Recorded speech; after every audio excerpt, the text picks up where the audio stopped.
네,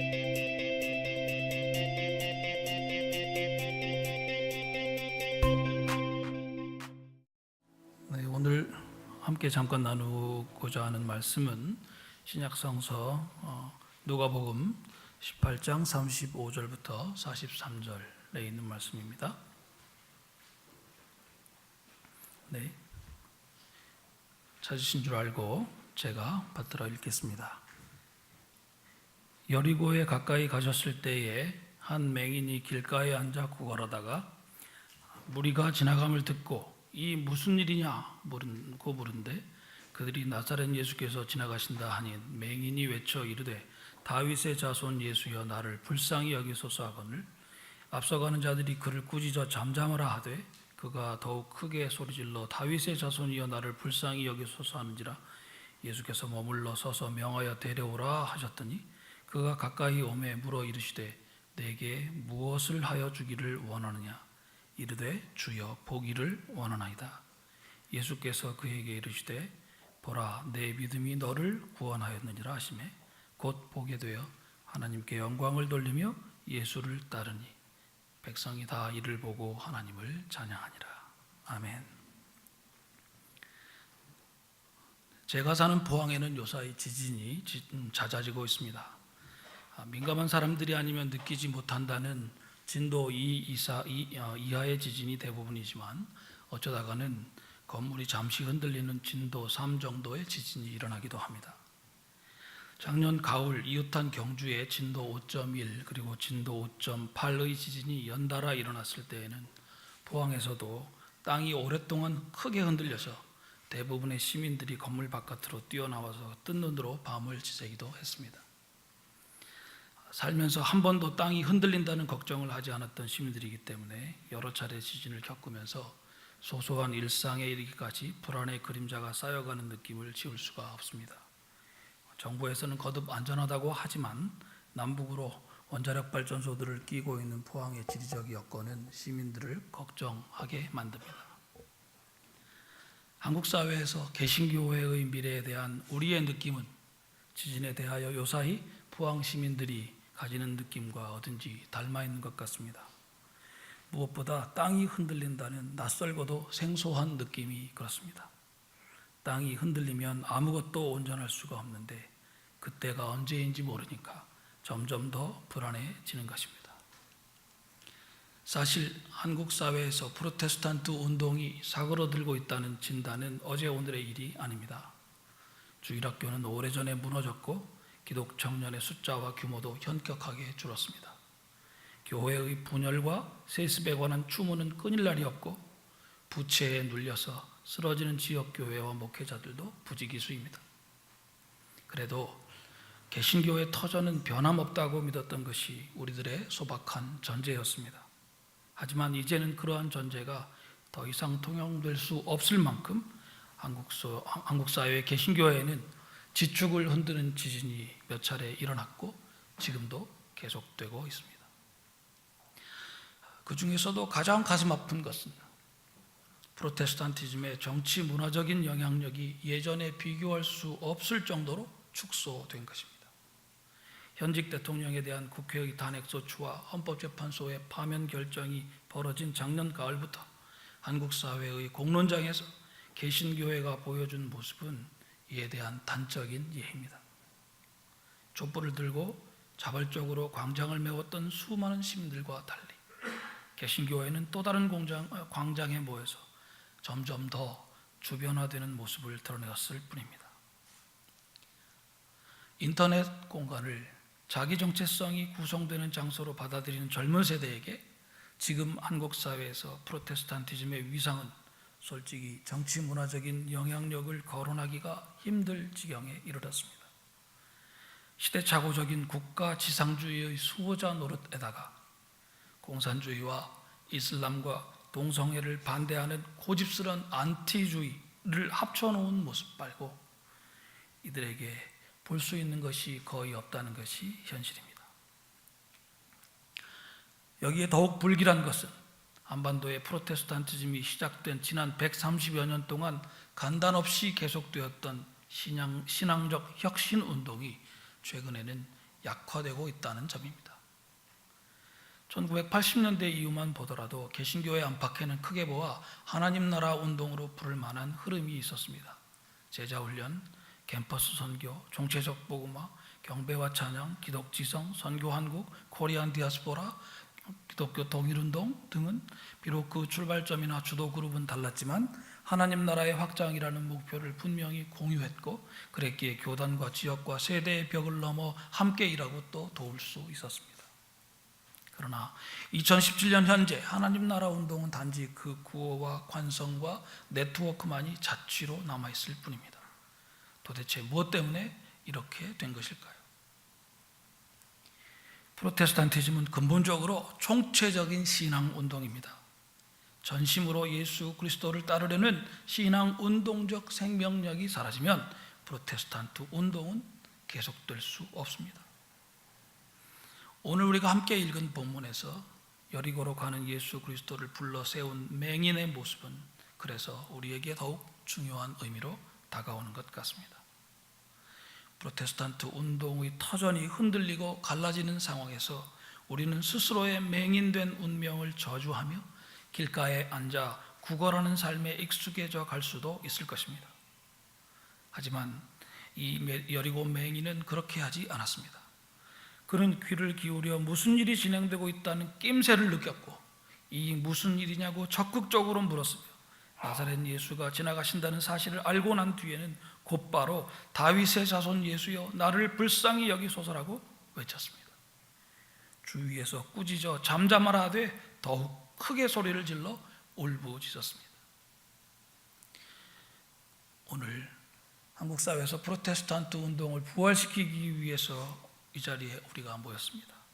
우리는 먼저 여리고 맹인의 이 적극적이고 집요한 모범을 반드시 따라야 할 것입니다. 곳곳마다 땅이 흔들리고 갈라지는 시대일수록 길가에 앉아 구걸하는 삶에 익숙해지는 것만으로는 아무것도 해결할 수가 없기 때문입니다. 여리고 맹인을 대하시는 예수 그리스도의 반응은 무엇입니까? 가시던 길을 멈추고 머물러 서서 데려오라 하신 뒤에 예수께서는 여리고 맹인에게 단도직입적인 질문을 던지십니다. 내게 무엇을 하여 주기를 원하느냐? 1980년대 이후 한국 사회의 프로테스탄티즘 안에는 크게 보아 하나님 나라 운동으로 부를 만한 흐름이 있었다고 제가 앞에서 말씀드렸습니다. 하지만 솔직히 말해서 그 지향과 목표가 분명하게 제시되었는지에 관해서는 의문이 많습니다. 만약 예수께서 여리고 맹인에게 던지셨던 이 단도직입적인 질문을 지금 우리에게 던진다고 생각해 봅시다. 내게 무엇을 하여 주기를 원하느냐? 1980년대 이후 우리는 이 땅에 하나님 나라가 확장되기를 원하나이다라고 대답했던 셈입니다. 과연 이 대답을 예수께서 기뻐하셨을까요? 우리의 추상적이고 모호한 대답에 비하여 여리고 맹인의 대답은 구체적이고도 분명합니다. 그는 잠시도 망설이지 않고 자신의 실존을 꿰뚫는 통렬한 대답을 제시하고 있습니다. 주여 보기를 원하나이다. 저는 이 차이가 결정적이라고 생각합니다. 돌이켜보면 한국 사회의 프로테스탄트 운동은 내게 무엇을 하여 주기를 원하냐는 질문에 대하여 시대마다 정치적 실존을 꿰뚫는 구체적이고도 분명한 대답을 가지고 있었습니다. 선교 초기에는 봉건적 사대주의에 맞서서 모든 백성이 자유와 평등을 누리는 민주공화국, 당시의 용어로 민국을 원했고, 그 다음에는 일본 제국주의에 맞서서 그 민국의 독립, 즉 다른 나라에 지배받지도 않고 다른 나라를 지배하지도 않는 민주공화국의 수립을 원했고, 지난 70여 년간은 분단과 이념 대결에 맞서서 그 민주공화국의 정상화, 특히 독재와 궁핍에서 해방된 나라를 원했습니다. 그러나 경제발전과 민주화 이행의 토대가 마련된 1980년대부터 우리는 이와 같은 전통에서 벗어나 추상적이고 모호한 대답으로 물러섰던 것이 아닌가 싶습니다. 스스로의 정치적 실존을 꿰뚫지 못하는 이러한 대답을 주님은 과연 좋아하셨을까요? 제 생각에 주님께서는 그건 내가 할 테니까 그대들은 그대의 일을 하라 하시면서 다시금 우리에게 내게 무엇을 하여 주기를 원하느냐라고 물으실 것만 같습니다. 하나님 나라 운동에 동참하는 것은 그리스도인의 특권이지만 하나님 나라 운동의 주역은 어디까지나 하나님 자신 아니겠습니까? 그렇다면 내게 무엇을 하여 주기를 원하느냐라는 질문에 대하여 우리가 내놓아야 할 것은 우리의 정치적 실존을 꿰뚫는 구체적이고 분명한 대답이 아니겠습니까? 우리는 우리가 진정으로 이루기 바라는 것을 가감 없이 주님 앞에서 말해야 하는 것이 아니겠습니까? 오늘 이 본문 앞에서 저는 스스로에게 거듭 질문합니다. 내게 무엇을 하여 주기를 원하느냐? 이 단도직입적인 질문 앞에서 나는 뭐라고 답할 것인가? 우리의 정치적 실존을 꿰뚫는 구체적이고도 분명한 대답을 우리는 가지고 있는가? 한국 사회에서 프로테스탄트 운동의 터전에는 지진이 일어나고 있고 머지않아 거대한 균열이 발생하게 될 것입니다. 따라서 지금 우리에게 주어진 선택은 아주 명백합니다. 맹인된 자신의 운명을 저주하며 길가에 앉아 구걸하는 삶에 익숙해져 갈 것인가? 아니면 주위에서 뭐라 꾸짖건 다윗의 자손 예수여 우리를 불쌍히 여기소서라고 울부짖어 예수 그리스도를 우리 앞에 세우고 그 앞으로 다가갈 것인가? 결정적인 것은 예수께서 머물러 서서 우리를 데려오라 하신 단도직입적으로 부르실 때 과연 그때 우리가 구체적이고도 분명한 대답을 내놓을 수 있는가 하는 것입니다. 내게 무엇을 하여 주기를 원하느냐? 이 질문에 우리는 뭐라고 대답할 수 있겠습니까? 오늘 메시지를 부탁받고 몇 주간 고민하면서 제가 찾은 대답은 이렇습니다. 주여, 민주공화국에 의한 평화적 통일과 한반도의 평화 중립국 체제를 원하나이다. 130여 년 전 한반도에 개신교가 처음 전해지던 무렵 뜻있는 기독 지성인들은 한반도의 중립화를 통해서 동아시아의 평화를 달성하는 묘책을 찾고자 했습니다. 그러나 서세동점의 제국주의적 광풍 속에서 이는 아이디어 차원에 그쳤고 반세기 뒤에 찾아온 해방 공간에서는 남북의 분단과 이념 대결 속에 아예 진지하게 논의될 기회조차 갖지 못했습니다.